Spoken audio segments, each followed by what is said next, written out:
Hello, and thank you for listening to the Keto Answers podcast. I'm your host, Dr. Anthony Gustin, and this week joining me is Vivica Menegaz. Vivica is a wise woman. She has a crazy story where she grew up in Italy eating super local and brought that to the States and has transformed that into one of my favorite topics about keto, which is eating a quality ketogenic diet. So she has a cookbook called the Keto Paleo Cookbook that just launched, and she has tons of great information. You guys are going to love this episode. I learned a lot of different perspectives here, and I hope you enjoy it. Before we get to the episode, I wanted to chat about our sponsor, Perfect Keto. Perfect Keto is all about making a ketogenic diet healthy and accessible. Whether you're reading all of our online guides or articles or enjoying Perfect Keto's exogenous ketones or any other keto-friendly products, everything you need to make keto work for you is at perfectketo.com. I know what you're thinking. Hey, aren't you the founder of Perfect Keto? Yep, that's right. And all of my insanely high standards have been put into making each and every product. My background as a functional medicine clinician helps me craft the cleanest and healthiest possible products and best information about a ketogenic diet. Head on over to perfectketo.com to learn anything you need to know about the ketogenic diet. And if you've never tried any of our products before, feel free to use the code KETOPODCAST for 20% off your first order. With that being said, let's get into the show. Vivica, thank you for being on the show today.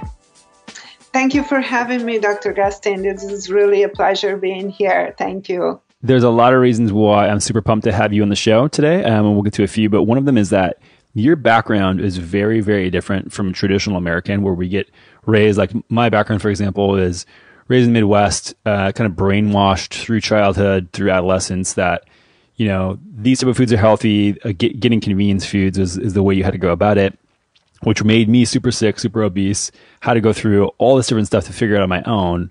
Can you just give people a little bit of background on where you come from and how you were raised and how nutrition was part of your life from an early age? Sure. Yeah, I guess for Americans, I do have a bit of an unusual background. Well, first of all, I was lucky enough to be born in Italy. I consider myself lucky because Italy is one of the places in the world that gives a lot of importance to food, and, you know, and not just food for pleasure, but also really good, wholesome food. And I was double lucky because I was born into a hospitality family. So my mom and my grandmother who raised me, they had a restaurant and a hotel, and probably my grandmother all her life, she was in hotels and restaurants.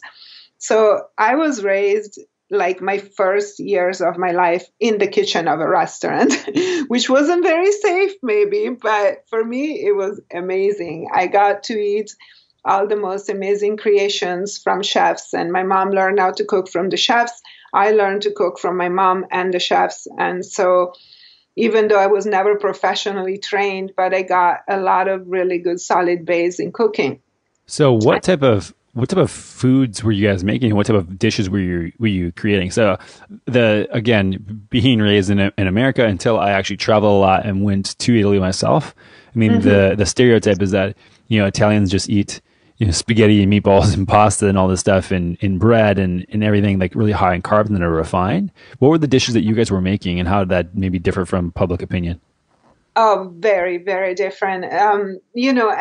First of all, Italian cuisine is extremely regional. So every region in Italy has a completely different cuisine from any other place. So I was born in the north, in Sanremo, which is Liguria, which is very like seafood driven, and olive oil. There is a lot of olive oil there, tomatoes, and like fresh vegetables. But I was raised in Piemonte, which is in the mountains. So it was like kind of high in a ski resort. And the Piemonte cuisine, because it's kind of landlocked in the mountains, it's only like 2-hour drive away, but the cuisine is completely different. So it's more about meats, and, you know, there was a lot of like even wild meats like boar and venison. The first thing that jumped to my mind was like pickled trout, which was like one of my favorite things as a small kid. Like we're talking 3 and 4 years old. I remember being completely fascinated by the chefs boiling the fresh trouts and then laying them down in what we call carpione, which is a mixture of vinegar and spices, and I don't know what else they put in there, but I never remade that recipe actually. So they just soak it in there for a day. and then you drain it off from the marinade, and then it's kind of like this pickled trout, and it's just amazing. And that was one of my favorite things as a 4-year-old.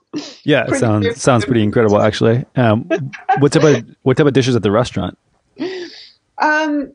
I don't remember a whole lot, but I know there was a lot of mushrooms. We lived in the mountains, and, porcinis were abundant. So all kinds of different mushrooms. So they're like, mushrooms, fried mushrooms, and then like all kinds of meats. And of course you had your like, French fries, more in the French style of like really thin complement to a steak. I remember a lot of baking of meats and dishes, like fish dishes occasionally, but river fish like trout from the mountains. And then, of course, bagna cauda is something that is a sauce that actually I remade for my blog, and it's like the ultimate keto sauce because it's 90% butter and anchovies and garlic, and it's just the most delicious thing ever. And you can dip raw vegetables in this like warm, salty, buttery sauce. Sounds incredible. Yes, it's really good. And, for keto is good too, because you can have your low carb veggie, whatever that you need to have, even just like endive leaves, and dip them in the warm sauce and make it keto. So it's really cool. Right. So were people really focused on health, or was it more so an intuitive thing at this point where it's just like, oh, duh, why would we not eat things that are local?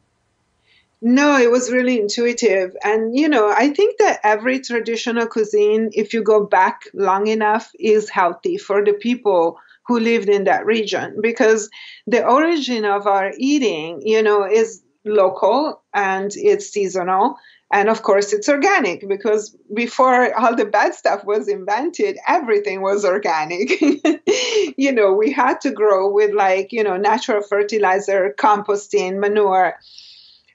So when we go back to our original ways of cooking for the different places in the world, and I don't know, you're probably familiar with Dr. Weston Price and all his studies about indigenous diets and traditional diets. But Italy, when I was growing up, which was a long time ago, we're not going to mention it. No, everybody knows I'm 49. So it was like, at least 45 years ago, there was a big difference in what the panorama is right now, even in Italy. So no fast food, no packages, everything was kind of fresh, local, from scratch, most of it. I would say 90%. And so even, if we did have pasta and we did have bread, but what was the percentage of that in the diet? We had a little piece of bread with your meal, and we had pasta. Yes, Italians are pretty obsessed with pasta, but back in the days, I think the pasta was not as bad as it is now. The grain, the gluten was not as processed. Although from what I see about the conditions of Italy right now and the amount of people who are becoming celiac and gluten intolerant, the abuse of gluten and pasta is now really showing its effects. Because when I was a kid 40 years ago, not that many people were showing these symptoms, and then more and more people are showing symptoms of intolerance. That means that 40 years of pesticides, genetic manipulation, or even just inbreeding of the gluten to make it more glutinous is showing the effects in the people and making it stick. Right. And so one of the things too is that even from the US, when I travel to either France or Italy, I can eat something here, maybe 3 bites of anything containing any wheat product, and I'll get acne the next day, 2 days from then. When I go to Europe, though, it's a different story. If I have anything, like I was in Paris a couple months ago and I was eating croissants, no problem. I was in Tokyo last year and eating the ramen with the wheat noodles there, no problem. And so while you say that, that's just to put in perspective how like you said, the Italy landscape is changing a little bit, and that we're having different strains of wheat there that you guys didn't even see when you were growing up. Yet the comparison day to day right now and how much worse it is in the US is probably pretty startling to you. And then another point is that, eating things locally and that we're super, super rich in the soil. I mean, you look at even from in this country, I think I read something the other day where like spinach is now 1/20th or 1/30th has the amount of micronutrients as 45 years ago or 50 years ago or something ridiculous like that. I mean, so this is one of the things too. Maybe you have a slice of bread or something like that, but when you offload it and you have just such nutrient dense food, I think it makes it a different story than just straight away having, this nutrient poor food like we're eating now that's shipped forever. I mean, once you pick something from the ground, the nutrient density starts falling immediately. So it starts oxidizing immediately. And so this is why I'm a huge big fan of yours is that you always talk about, growing your own food and being local. And that's something that, I mean, obviously it was intuitive for where you were growing up, but just makes a whole lot of sense when you actually look at the science too. Yeah. And for me, it's really a passion. I don't know if it's just my particular inclination. I am a big fan of nature and sustainability. And, if you love nature and animals and plants, you love sustainability because you want to see them thrive and you want to, and also I'm very passionate about health and holistic health. And that is all completely intertwined. So it's amazing sometimes how disconnected we are from understanding that our physical health is connected to the health of the animals we eat, the soil, the plants. We can't abuse the animals and the soil and think that we're going to be healthy. And also, we can't expect to have unsustainable practices and expect for us to continue on as a species. And that's a bigger conversation right there. But I find it's becoming daily more and more relevant as this conversation is really going on and becoming, out in the public about where are we going as a species? What are we doing? And, I feel like the ketogenic diet for me is I call it a therapeutic ketogenic diet, but it's the tip of the iceberg. And there is an iceberg down there, which is, a worldview, a cosmology. And that cosmology for me, it's all connected with the person's health and the planet's health. And the keto diet is the tip of the iceberg. And sometimes I love that it's got so popular. Sometimes I hate it. Because there is a lot of bad misconceptions, but at least people can come through that, entryway of a ketogenic diet thinking that it's going to be the magic bullet that solves all the problems. But they come in and then you can educate about all the other things that really matter for your health and for the health of our planet and, for a possible survival of our species if we're doing something about it in the end. Yeah, I think you make a lot of really good points there, which I think we're going to get to as well. That's one of the huge reasons why I wanted to have you on is chat about quality in general. But before we get there, so I want to know, when did you come to the U.S. and what was that path like? And then did you have any roadblocks or was it always just kind of an intuitive thing for you thinking, oh, I want real food and it doesn't make sense to eat anything packaged? Did you have any setbacks along the way where you had a kind of paradigm shifts in your thinking about nutrition? It was an interesting journey, because I lived in a lot of different countries. I lived in Germany first, and I lived in Spain. Then I came to the US, but then I also traveled a lot. I went back and forth to Japan. I lived back and forth to Brazil. And I love traveling to just eat local foods. But in America, there is kind of a bit of a dichotomy. So you can find the so-called local American food here, which is a standard American diet, which is really appalling, horrible. But at the same time, there is the largest number of immigrants all in one place.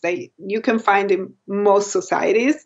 So when I first moved to Los Angeles, it was kind of like a mecca for me because I never had the chance to find so many different foods, ethnic foods, all in one place that I could have access to.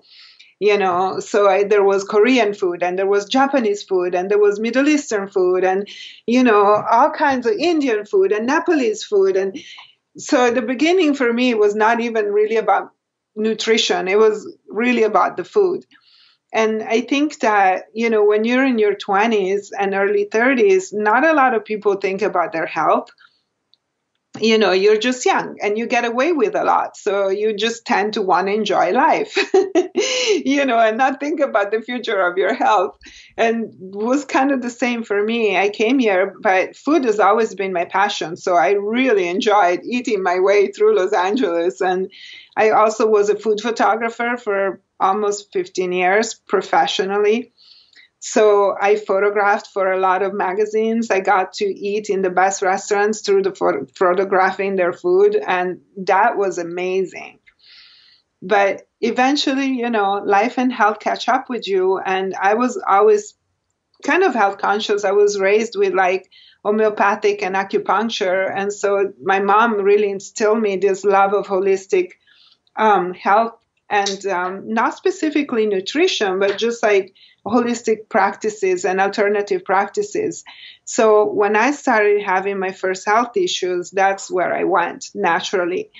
And that kind of all, took on this path, like really put me on this path of self-care, first of all, and trying to resolve my own health problems, which started kind of early. I started having gallbladder issues at 27. Interesting. What was your lifestyle like then, and what do you think contributed to that? And what were the interventions that you had to take to turn things around? I think that the gallbladder itself, it was probably a lot of like genetic inheritance because both my mother and grandmother had theirs removed. But I was definitely eating everything. And, I was going out a lot and drinking. And, I was a young woman in LA having fun and, photographing. So eating a lot of different foods, rich foods. I was eating gluten, dairy, everything. Not a problem. But I think that what caused it so early was like genetic inheritance. And so I had my first gallbladder attack at 27 and I didn't even know what was happening to me. And so did you just have that kind of like sharp right upper quadrant pain? I thought I had broken a rib. I was like, what?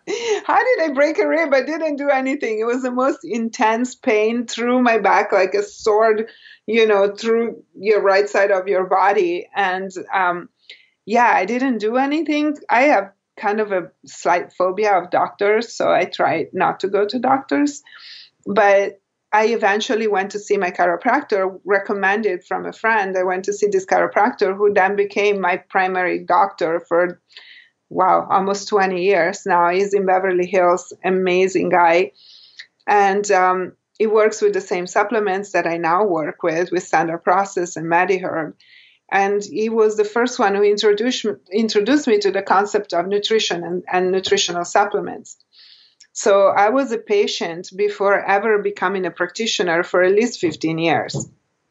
Interesting. And so did everything turn around pretty quickly after you guys kind of diagnosed that it was a gallbladder issue? And then like how has health been since that point? Did you have any other hurdles to jump over? Oh, yeah. We actually, he's an amazing practitioner, but I feel like every practitioner has some little blind spots. And I think his blind spot was that he never takes people through a thorough detox. And that's evidently that's what I was needing.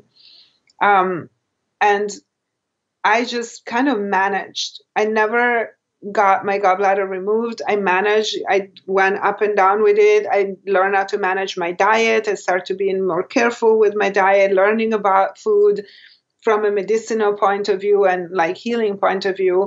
So I started really taking responsibility for myself, and he helped with the supplements and everything. But we weren't making like huge headway. Everything was just coming along. I was maintaining. I was never really sick, nothing major at that point. And then in my early 40s, I started to study nutrition, and I met another chiropractor, Dr. Deborah Penner in Chico, who was my first real mentor. And she literally pushed me into studying nutrition, because when she met me, she really liked me and wanted me to work for her. And she just really kind of forced me to study nutrition so I could work for her, which I ended up doing for 5 years. And so I studied for my certification in nutrition and took a lot of different courses together with her, worked for her practice, Really, I was so lucky to start off just working in a clinical practice with a lot of different patients and real people. So applying the knowledge right away. But she also did the best thing ever for me. She put me through my first detox, and not just one, but we did like 4 detoxes and a gallbladder flush in a year. Okay. So I want to pause here and just, Yes. I want your take on what that means and what you guys did, because it's such a trendy thing right now where people think, oh, I go on a 7-day juice detox, or I go on a bone broth detox. What does the term detox mean to you? And then can you kind of walk us through what exactly that process meant to you and like how it actually worked? Yeah. And thank you for that question, because like I, see so many people doing the wrong things with detoxing that it's really upsetting sometimes. But, it's like everything. You can do it in a better way. You can do it the wrong way. So one premise is that in order to do detox right, so detoxing per se is a great concept. And yes, we do very much need it. I always tell my patients, imagine you never cleaned your house, or you just kind of like swept the middle of the floor, but never like moved the furniture, never dusted, never swept the cobwebs. How would you live? And, detoxing is kind of an ongoing process because we live in a world full of toxins. So we do desperately need detoxing as the world gets more and more toxic. But one thing that a lot of people miss, there are actually 2 things that are basic to detoxing that a lot of people miss. The first one is that we need protein to detox. So juice cleanses, great. How are you going to finish phase 2 detox of your liver if you're missing the amino acids and the proteins that are needed to bind, forgive my English, to bind those activated toxins that are coming out of phase 1. So if you don't have a lot of available protein, what happens is that either your body takes it out of your muscles, which is not ideal, or you need to provide it dietary protein, so good, clean proteins in order to complete that detox phase. But the other part that is really, really important, and it comes even before, is that if your detox pathways are not open and functioning, by detoxing, just indiscriminately jumping into a detox, you're going to cause a lot of trouble for yourself, because it's just like, imagine you're trying to do a big spring cleaning in your house and the doors and windows are blocked. And you just start sweeping, cleaning, and, taking trash, but the trash is nowhere to go. It just keeps bouncing around. Dust and, and things start just bouncing around, getting in the air, getting everywhere. So you kind of like do more harm than good if you're trying to detox and you have never done what's called opening drainage pathways, right, which is one of the first things we learn in nutrition. So this is excellent. I'm very glad that your definition of detox actually includes detoxification pathways of the liver. This is one of the things that when people say detox, they don't realize that your liver actually has different pathways it needs to take toxins through. And that's, one of the many jobs of the liver. But yeah, this is imperative, and you need the tools to do the job. So like you said, if you had a bunch of mess all over the floor, but you didn't have a broom or you didn't have a vacuum or anything like that, good luck. Like you said, you're just going to create more of a mess, kicking things around. So good point. I want you to continue. So just mention the process you just talked about, and then if there's more overview on that, I would love for people to hear about it. For me, it's like, really like about education, and kind of there is a bit of pragmatism in nutrition of like, and I know you know all about it, we go through several steps that are really important. And like, so you have to set somebody up in order for detoxing. But what really happens is that your body has its own intelligence. And people sometimes do not understand that true healing happens when we provide the correct environment for the body to do its work. Our bodies have all the tools that they need to heal and to preserve homeostasis if we give the right conditions. That means sometimes that, supporting those drainage pathways, supporting the liver and the kidneys so that they can excrete the toxins. And then once that happens, your body is like, ooh, I can let go of all these heavy metals, or I can let go of these pesticides that have been storing in your fat for 50 years and not being able to let go. And that's why sometimes, a lot of times, people cannot lose weight. They're obsessing over macros. I was like, if I just had a little less protein, or if I just had a little bit more fat. No, that's not it. This is not why you can lose weight. 100%. Yeah. It's because your liver is congested and your liver is completely stuck. And that's why your body is just storing toxins away in your adipose tissues and, hoping that you can maintain toxicity low enough to survive.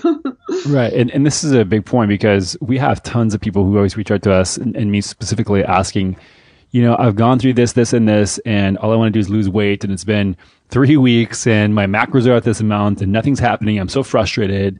And I'm sure we'll get to this soon. But my first question is always, are you eating only real food?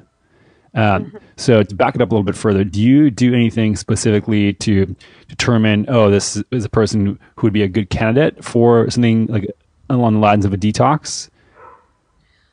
Well, honestly, Anthony, at this point, everyone. Okay. So let's just start by saying, okay, everyone needs it. And you said you need some liver support and some kidney support. What are the things that you're recommending? Is this like the first step? Is that people ratchet up through this, or what is your kind of go-to progress here? Well, first step is, I think you made a good point about eating quality things. And I think that an easy first step for everybody, even working alone or working with a practitioner, but the first thing you can do for yourself is try to eliminate everything that adds toxicity to your body and brings, sometimes I tell my patients, your food and your substances that you use can bring you two things, life or death. You choose. It's that simple. If it doesn't bring you life, it brings you death. That means it ages you, it makes you toxic, it makes you, fat and all of it. I'm stealing that, by the way. I'll credit you occasionally, but I'm taking it. Okay, as long as occasionally, that's good enough. But that's it. What are you putting in your mouth? What are you putting in your skin, on your skin? What are you putting in your house? Is it life or death? So when you're reaching for something, even if it's immediate gratification and stress eating and emotional eating, that's a whole other topic. But even then, at least choose something that will bring you life. So if you have to stress eat, don't eat a donut. Eat, I don't know, a fat bomb. Is it ideal or, maybe not. Maybe you're still eating too many calories. Maybe you're eating too much fat. But it's something that is actually feeding your body. Eat a piece of organic grass-fed meat, eat an egg, and if you need to eat 10 eggs, fine, eat 10 eggs, but don't eat 10 donuts. So it's about making a little bit of better choices. And, another thing that you can steal if you want is I always tell my patients, pick your battles, pick your battles because there is, of course, levels. We are not all born like fully organic, sustainable nutritionists. We're just where we are at. But you can start with one better choice. And I tell my patients, when you're starting from a really dark place of sad American diet, maybe eliminate gluten. And that's the first step you do. Then the second step is try to eliminate sugar. And if you can't do that, maybe you can eliminate dairy. One step at a time. I get all kinds of different people that I work with. Some people are quite advanced. Some people are really at frozen pizza level. The famous, one patient recently, I'm like, what do you feed your kids? And she's like, I've been feeding them frozen pizza because I'm too busy and desperate and I don't know what else to do. And she has kind of become the symbol of the kind of people that I do want to help because I'm like, there's got to be a better way. There is a better way. Yeah, I think you make a really good point. A lot of people, especially when I was working a lot with one-on-one, I fell into three camps. The first one was they were ready to make all changes at once, usually due to some huge life event, like their parent got diagnosed with cancer, or they had a diagnosis of diabetes, something that kind of shook them, or someone who's just super intense. So people in San Francisco were super type A and like to take a lot of things, just, give me everything you have and let's move forward. Then there's another subset who, like you said, need to take incremental steps. It's really hard. Like I didn't go through it and just go from eating a standard American diet to where I am now. It's been very incremental. And then the third part is people who know that's a problem, they just don't care and they don't want to change. And so that's kind of the camps that I think about, and then extrapolate the behavior change to that. But before we move forward with any of this stuff, I know I'm going to get tons of questions about it. So I want to revisit and hammer again on this detox pathway thing. So you said liver support, kidney support. Are there any certain things besides just general food, maybe specific food recommendations or specific supplements that you're using with patients of yours that cover some of these broad spectrum bodily functions?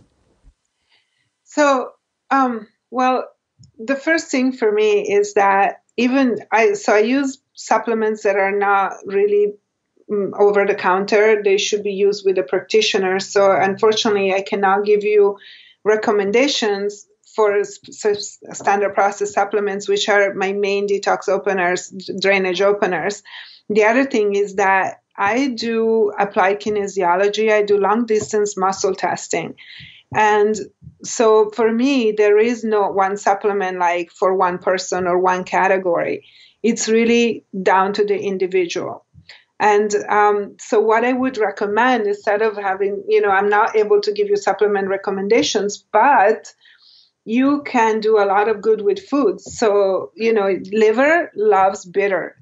And this is one of the tastes of the 5 tastes that, we have completely eliminated from the American diet. So people really don't like the taste bitter. They're not used to it. They have lost that ability to appreciate the bitters. So bringing back bitter into your life as the best thing you can do for the liver. So bitter herbs, like starting with dandelion greens, I think is one of my favorite things. And then, things like all bitter greens are great. Escarole, endive, arugula, what else? Radicchio, it's the Italian one. So any bitter greens, they're really beneficial, especially within the context of a ketogenic diet, because, of course, they bring phytonutrients, they bring, liver pushing substances. They also bring fiber, they're greens, so they're really good for keto. But eliminating toxins then and trying to eat as clean as possible, I think, is the second thing you can do. And then I would say, if you know that you are at the stage where you really need help, maybe working with a professional would be advised. So they can use the right supplements and, the right drainage openers. Because if I told you, use this one thing, and then maybe for 30% of the audience, that would be the right supplement. But what about the other 70%? So they would use it and not get the right results and be like, oh, she was totally wrong. Right. And this is a very, very glad that you said that. I mean, one of my biggest things that I always pound the table on is that everyone is an individual and you always need to test things yourself, because there's no one general recommendation. Every time someone asks me a question, whether it be on Instagram or social media or anything like that, or email, my answer is generally, well, it depends. I don't have a full history in you. I don't have everything that's going on. There's so many more questions that we need to really do to cater things to the individual. So very good points. And just to bring it back also to us talking earlier about the whole wheat modification thing. I mean, we have gone now generations over generations trying to make things less bitter and more sweet, essentially, and more palatable. And so, I mean, and this is probably where you have a lot of experience with, but I mean, getting some of these strains of these plants and growing them yourself might be a better way to get a more, I guess, normal plant representation than what we're used to, getting at a supermarket now. That's right. And also, I always recommend, not everybody can grow their own food, even though you can have a herb box. Any herbs are all like kitchen herbs really good for you, and they're so rich in phytonutrients. So like, parsley and cilantro and rosemary and tarragon and thyme, like those are easy little things. Even, great projects for kids that to have their own little herb box. Yeah.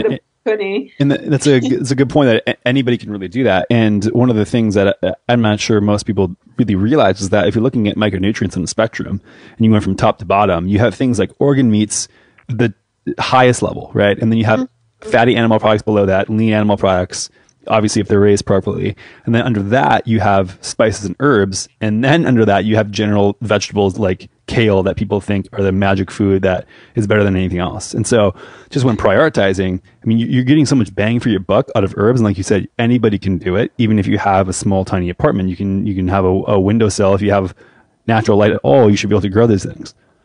Right. And and get a lot of nutrition out of it. I am always, my mentality is like spearheaded by nutritional value and like more bang for your buck kind of ideas. That's why my blog is full of organ meats and, fresh ingredients and fresh spices and herbs. And that's why my blog is not that popular with the keto world. Right. No, and that's why I love it. Yeah. Chicken livers in 20 million different ways. Yeah. So I actually have grass-fed beef liver from this amazing ranch here in Texas where I just moved. And that's going to be, I'm going to cook that up in a couple hours here. And that's my meal for tonight. And I think I noticed, correct me if I'm wrong, you said something on your website that I read that you think organ meat is the foundation to health. Can you elaborate on that? Absolutely. Again, because, then let's make a small premise here. You just said it, but it's like grass-fed, pastured, ideally like, pastured, grass-fed, grass-finished, whenever possible. I would not eat the organs of a factory farmed animal. I don't eat factory farmed animals anymore. It's just against my ethics before anything. And I'm a pretty big carnivore, you guys, like listeners. They know I love my meat, but I just would rather not eat meat than eat a factory farmed animal.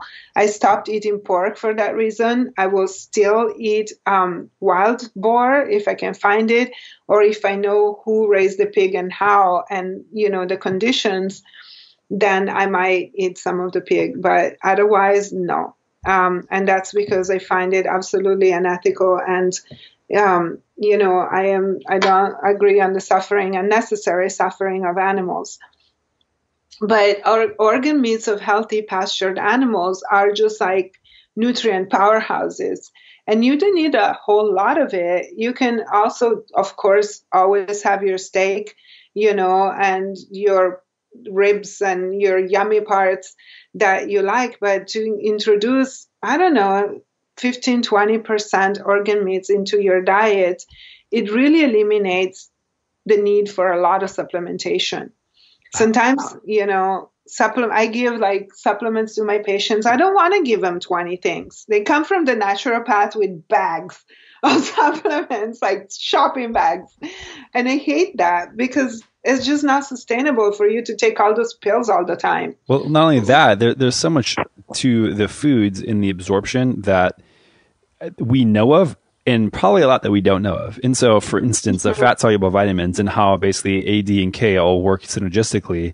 I mean, this is one of the things that if you take just vitamin D in isolation, well, then you're not really telling what the vitamin D to do. And so then if you have that with calcium, then you can have hardening of arteries, but the vitamin K in only certain forms helps you kind of direct that calcium towards certain places. There's all this nuance to nutrition that when we dial it down, just one specific nutrient and then try to stack them all back together, like to your point, I mean, the food already has what we need and has all the cofactors that we need for absorption and for the actual use in our bodies. And so thank you for championing that. You said you have tons of organ meat recipes. One of the things that I always get pushback on is, well, how the hell do I stomach this stuff? Because it's so disgusting. Any tips there? You're the chef here. You can start like hiding it in recipes. And I do have a couple of recipes. I think my very, very first recipe for my blog was a kind of meatloaf. It's pâté de campagne. It's a French recipe of like that coarse pâté that has It's wrapped in bacon and has liver in it, but you don't really taste the liver because it's really kind of bacony and meaty and, a hearty kind of meatloaf. So you kind of hide it. That's the beginning for me. And you make it really tasty. So I remember when I lived in Chico in Northern California, and I taught classes for the Western Press Foundation. So, that was kind of funny because I used to get liver for free. And I used to get heart for free from the farmers because nobody bought it. And then I taught 3 cooking classes for liver and heart. And suddenly there was no heart or liver to be had because everybody loved the recipe so much. They started cooking it themselves and then everybody wanted to buy it. So rookie mistake. Yes, I learned from that. Never do that again. Yeah. One of my friends, Mary Shanuda, she's a paleo chef. She has a recipe that I've stole and kind of repurposed it several times as my own, which is basically like I used to make chili with, bacon and beef and bison and like all these different animals, but then chopping up and throwing in organ meats into like a chili where it's super spicy and has all of these herbs and already super heavy taste is a super easy way to start getting that. And then I fed it to people who don't like organ meat, and I was like, oh yeah, what's in here is X, Y, and Z, and they usually, oh gross, can't believe you made me eat that. But slowly but surely, transition these people. Yeah, and I think that it's the mind is the biggest blockage because part of it is like, yes, there is that getting used to the taste of things, and when you grow up with certain flavors, it's a lot easier to accept them because you just, when I was a kid, my mom made me liver. My mom made me fried brains at least once a week, and I loved them. I thought it was the most normal thing in the world. If now I tell people like I'm eating fried cow brains or sheep brains, they're just like falling over dead. But, for me, that was normal. There was no doubt about it. And when I was a kid, when something went on my plate, there was no question about eating it or not. My mom was a single mom, working mom, like what's on your plate is what you eat, period. So I didn't have options. When it was liver, it was liver. When it was cow brains, it was cow brains. When it was pasta, it was pasta. We're kind of like equal across the board. So there was no discrimination. I think that the mentality, what we teach our kids here in America, that certain foods are kids' foods, certain foods are adults' foods, that didn't exist in my growing up, and I think that gets programmed into the kids' brains. So the kids think like, I'm not supposed to like liver because it's gross. Everybody says so. But, look at indigenous children or, other cultures like the Inuits, they eat raw liver straight from their catch, like if they catch a seal or a sea lion, they'll cut it up right there and then and eat the liver still pulsing. And it's a delicacy. It's amazingly yummy for them because it's pure raw nutrients. It's incredible. And I think that one of the things that you kind of indirectly mentioned here was that you guys just ate what you had. And I think that the availability and convenience of food now, I mean, the hyperpalatability we have with food is pretty ridiculous, where, we can go from dish to dish to dish in the same meal. And because things taste so good and are basically engineered to make us want to eat more and more and more, we just eat so much more than we need. I'm doing currently, as the time of this recording, we'll see how long it lasts, but carnivore diet. So I'm only eating animal products, a lot from this local farm that I was talking about. They also catch wild boar. Same type of situation. I'm not eating anything that I don't know where it came from. And having one giant fat steak or ribeye, like you can only eat so much of one thing. And that's the thing too, is like regulating appetite is one of these things where like there's a fine line between making something taste good enough to be able to eat it versus having it taste so artificially good that you just overeat. And so I think that this is a good place to mention another reason why I wanted you on the show was to chat about your book, because this thing is, as a keto cookbook, one of the biggest gripes I have about ketosis in general, and you probably share this overwhelmingly so, is that people just generally don't care about quality with ketosis. I get like tagged on Instagram a bunch saying like hashtag keto meal or whatever, and it's like, cheese steak that's fried with like this disgusting ground beef and then has a layer of artificial cheese on top of that with bacon on it, and like, oh yeah, it's keto. Look at my millimolars on my ketone meter. And I think people are really missing the point there. But I think you highlighted a really good point, which is, and we can mention and chat about this more, but the keto paleo concept and thinking about quality of food in conjunction with the amount and quantity of food. I always like to say, like, start with quality first, and then we'll switch you to quantity based. So like start looking at whole foods and then go to a ketogenic diet after that, or do the same at once if you want to. But yeah, can you just talk a little bit about your book and why you wanted to write it and kind of what's included in that and then your philosophy behind it? Yeah, I love that. Thank you. And I just want to make it just a really small premise here, a side rabbit hole real quick. But, one thing that I hear a lot of people say is like, I can't afford to eat like that. Or like grass-fed beef is elitist. But then, really, like, I'm like, really? You have an iPhone 10 and a brand new car, you're wearing a Gucci purse, but you can't afford to eat grass-fed beef. And not everybody is like that, but a lot of people, if you really thought about it, how much of your budget is going to your food? Right. And then maybe you give 20% of your budget to your food, but then at the end of the year, you spend like thousands of dollars to your doctor, right, or your health insurance. Or just like, I went and found this ranch, and I think it averaged out to a little over $5 a pound, and this is for every single cut. And wow. Yeah, and so like when you buy in bulk and when you approach the ranch or the farm directly, and so if people don't have any source for this, go to eatwild.com, and they have usually a list of ranches and farms in the area, and you can go check out what they're all about. But this is one of the things, like when you buy in bulk and you buy direct, you actually cut out a lot of the middleman type of markup, and you can get a lot of these things way cheaper than what you normally associate them with.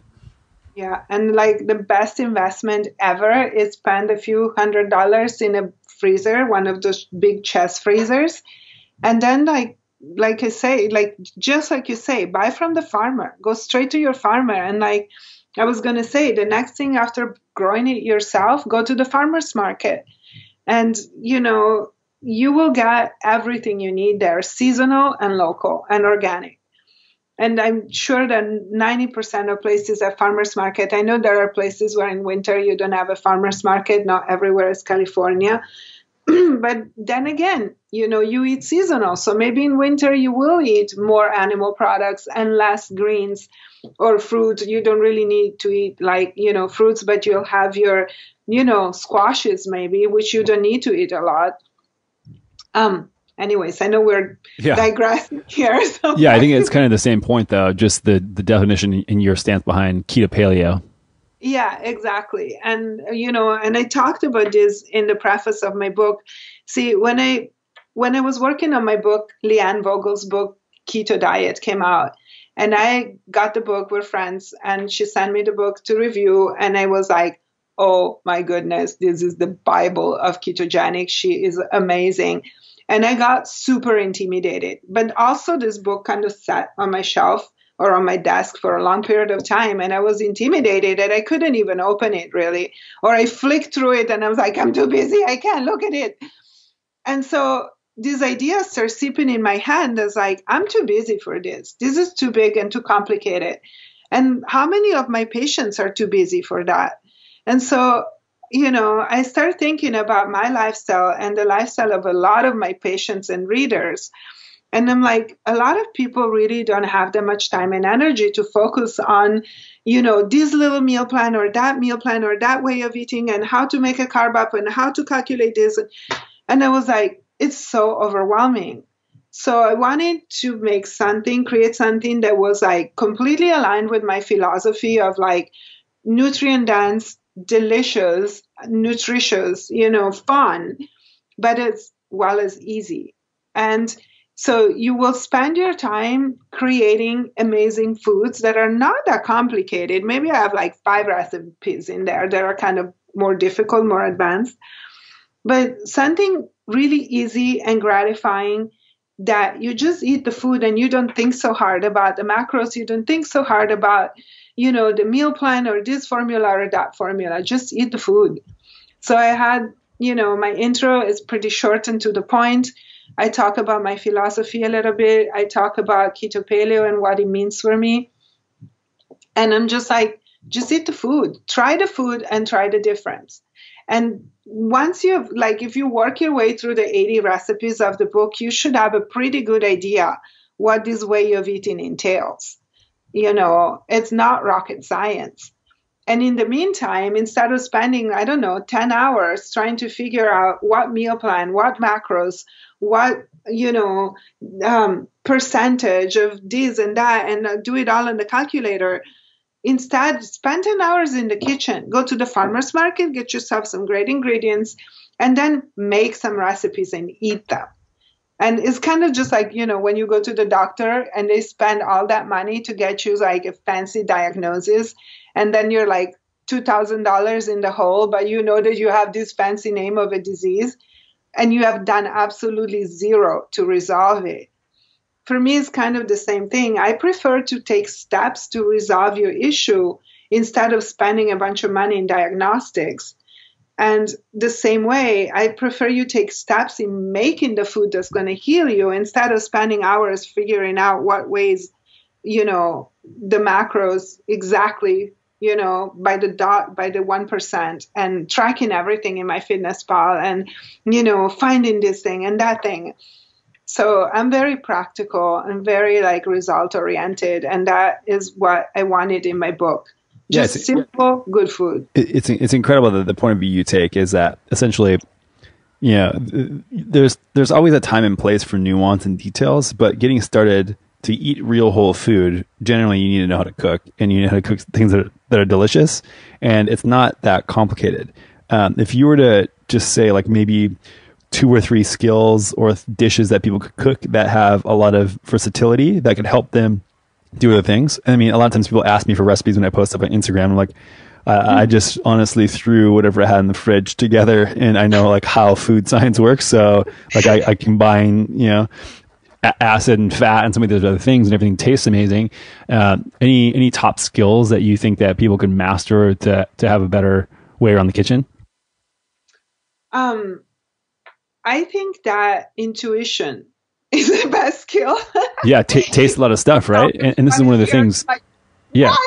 It's people who are crazy wine snobs get to that point because they tasted a lot of different wines, and so they can see oh, this is good or this is not good because of this reason or that reason. And if you don't try a lot of different stuff and experiment and get your hands dirty, you're never going to have that intuition, in my opinion. That's right. Absolutely. And I also think intuition and creativity, because people are they feel so intimidated by cooking. And, a lot of people come and are their mothers have not cooked. They never spend time in the kitchen. And they also really see cooking as a chore. But I feel when you switch that mind frame, you really reframe this activity. And instead of looking at cooking as a chore, just like your mom really installed in you or imbued in your head, when you were a kid and your mom wanted to watch TV and get her nails done, her hair done, or, whatever, go shopping, instead of being in the kitchen, because that was considered a burden and was considered something that the lady doesn't need to do, or all these social conditioning and deep programming that we received, especially in this country in 40s, 50s, 60s, after the war, especially as people, there was an agenda behind that, and is that they wanted to sell you processed foods. So suddenly being in a kitchen became a negative connotation for a woman.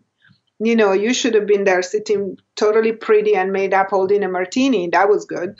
Yeah, it's very interesting that I haven't thought that much about what led to cooking habits, but you make a lot of really good points. And I don't look at it like a chore either. I think about it kind of like you said, creativity. And I get in the zone when I'm in the kitchen. And for me, it's almost a meditative process where I know and I look forward to the end of the day where I'm okay, keep grinding at work, keep grinding. And then I can just be completely fluid and in a flow state when I'm in the kitchen and I cook and I just make all these creative things. And that's how I look at it. Not necessarily like, oh, I have to do this. That's for me throughout the day. I try to minimize cooking as much as possible to have food be fuel. And so that will look like super easy stuff, maybe leftovers, salads, things like that. And then in the evening is when I really go after it and lose myself in the kitchen. And I found that works really well for me with my schedule. Yeah, I think our schedules are very similar and our lifestyles seem to be very similar as well, because it's kind of the same. And actually, I'm working on my new program right now and my new kind of concept that is really based on that first part of the day where like you need to feed yourself, nourish yourself the right way on a super tight schedule and sometimes on a budget too. But like, what do you do when you only have 10 minutes to eat? So it's 50% about preparedness and 50% about improvisation, kind of like, variations on a theme.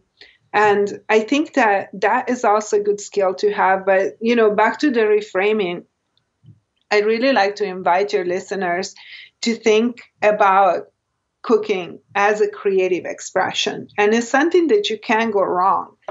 Really, I mean, yes, you can burn something. It becomes pretty inedible, and I do that sometimes when I get sidetracked. But it's really something that you can express yourself, and it's part of the general picture of healing. Is like it's a grounding activity. It connects you back to your food. It connects you back to the earth.